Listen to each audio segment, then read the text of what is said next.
Hey everyone, welcome to Gaming Explained. In today's video, I'm going to show you how to disable slow motion camera on NBA Live game. So let's get started.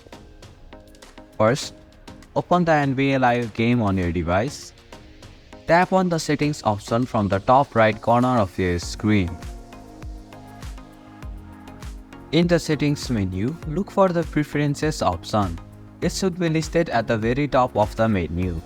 Tap on the edit button right beside it. Here you can see the moments option. Finally, tap on the toggle switch next to the moments option to turn it off. The switch should move to the off position, indicating that the slow motion camera is now disabled. And this is how you can disable slow motion camera on NBA Live game. Thank you for watching Gaming Explained. Hope this video was helpful. If it was, then hit the like button and comment down if you have any questions or feedback. Also, if you are new to our channel, please subscribe and hit the bell icon so that you don't miss our upcoming videos.